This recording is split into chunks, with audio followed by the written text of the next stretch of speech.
संसदीय दल की बैठक है और एनडीए सांसदों की बैठक को दिया गया मंगल मिलन का नाम। एनडीए सांसदों को संबोधित करेंगे आज पीएम मोदी। बैठक में बंगाल जीत पर प्रधानमंत्री का स्वागत होगा। सांसदों की बैठक को मंगल मिलन का नाम दिया गया है। आज मंगलवार है और आज मंगलवार के दिन मंगल मिलन, कुछ अमंगल ना हो, इसीलिए मंगल का नाम दिया गया है। और आज जब प्रधानमंत्री नरेंद्र मोदी मिलेंगे तमाम नेताओं से, तो फिर जाहिर सी बात है कि वो पश्चिम बंगाल में हुई बम्पर जीत को लेकर अपनी बात रखेंगे। इसके अलावा सत्र आगे कैसे होना है, क्या होना है उसमें, और क्या कुछ रणनीति तैयार की गई है, उसके बारे में भी बातचीत हो सकती है।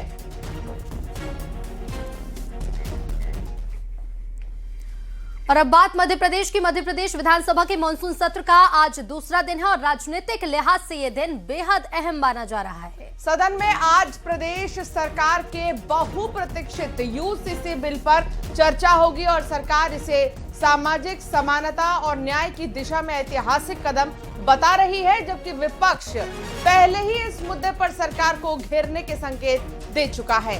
अब ऐसे में विधानसभा में आज तीखी बहस, सवाल जवाब और राजनीतिक टकराव देखने को मिल सकता है। सिर्फ यूसीसी ही नहीं बल्कि प्रदेश से जुड़े कई जनहित और स्थानीय मुद्दों पर भी विपक्ष सरकार को कटघरे में खड़ा करने की तैयारी में है। मॉनसून सत्र के पहले दिन भी सत्ता पक्ष और विपक्ष के बीच तीखी नोकझोंक देखने को मिली थी। ऐसे में दूसरे दिन सदन के और ज्यादा गरमाने के आसार हैं। सभी की नजरें इसी बात पर टिकी हैं कि यूसीसी बिल पर चर्चा के दौरान सरकार अपने पक्ष को किस तरह मजबूती से रखती है और विपक्ष किस रणनीति के साथ जवाबी हमला बोलता है।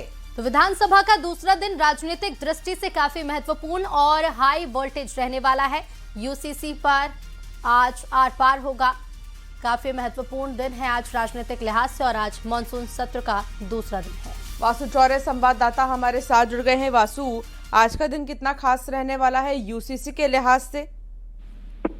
बिल्कुल, देखिए विधानसभा का मानसून सत्र चल रहा है, आज दूसरा दिन है और लगातार यूसीसी को लेकर बीजेपी और कांग्रेस के बीच तीखी नोकझोंक जो है वो दिखाई दी है। कल विधेयक को पेश किया गया था, सदन के पटल पर रखा गया था और आज संभवतः विधेयक पर जो चर्चा है वो होगी। बीजेपी और कांग्रेस दोनों ही दल के विधायक अपना अपना मत जो है इस पूरे बिल के पक्ष में रखने का काम करेंगे। कल बीजेपी ने विधायक दल की बैठक बुलाई थी और विधायक दल की बैठक में तय हुआ है कि कैसे इस विधेयक के संबंध में अपनी बात जो है वो भाजपा को रखनी है, सरकार को रखनी है, क्योंकि कांग्रेस इसमें लिव इन रिलेशनशिप का जो मुद्दा है, जो क्लॉज है, उसको लेकर लगातार बवाल खड़ा कर रही है। कांग्रेस के विधायकों ने कल ये आरोप लगाया कि लिव इन को वैलिडेट करने का काम बीजेपी की तरफ से किया जा रहा है, जो भारतीय संस्कृति के खिलाफ है यूसीसी के जरिए। और वहीं यूसीसी को बीजेपी जनता के हित में, खासतौर पर महिलाओं के हित में बताने का काम कर रही है।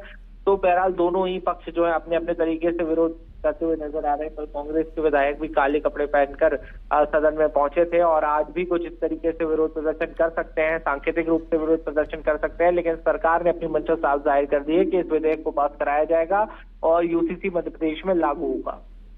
बिल्कुल, और यूसीसी को लेकर एक तो ये तो स्टैंड साफ है सरकार का कि चाहे कुछ भी हो जाए, यूसीसी को लेकर तैयारी पूरी हो चुकी है और ड्राफ्ट भी इससे पहले तैयार हो ही चुका था। तो ये सत्र और भी ज्यादा खास रहने वाला है। दूसरी तरफ विपक्ष का हंगामा भी। बहुत शुक्रिया वासु, नजर बनाए रखिएगा। मुख्यमंत्री डॉक्टर मोहन यादव ने पुलिस व्यवस्था को लेकर जो है लगातार बातचीत शुरू की है और एक बड़ा ऐलान किया है।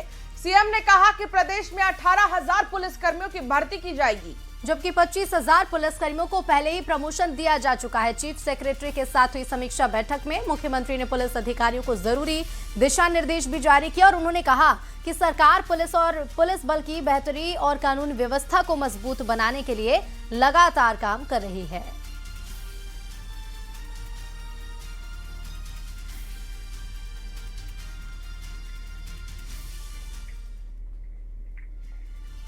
अमेरिकी स्ट्राइक के बीच ईरान ने दावा किया है कि उसने जवाबी कार्रवाई में बहरीन और कुवैत में मौजूद अमेरिकी सैन्य ठिकानों पर मिसाइल और ड्रोन से हमला कर भारी नुकसान पहुंचाया है। हालांकि अमेरिका ने इस दावे की पुष्टि नहीं की है और इसी बीच अमेरिकी विदेश मंत्री मार्को रूबियो ने कहा कि अमेरिका अब भी बातचीत के जरिए समाधान चाहता है और कूटनीति के रास्ते खुले हुए हैं।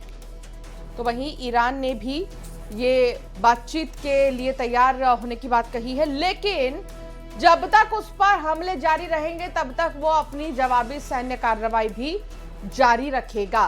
तो ईरान और अमेरिका के बीच में फिलहाल कुछ भी ठीक नहीं है और दोनों ही देशों की तरफ से जरूर सबके सामने ये कहा जा रहा हो कि वो बातचीत के लिए तैयार है, लेकिन बिहाइंड द सीन्स अगर आप देखें तो यहाँ हमले हो रहे हैं और इन हमलों के बीच बातचीत कैसे होगी ये ईरान का कहना है।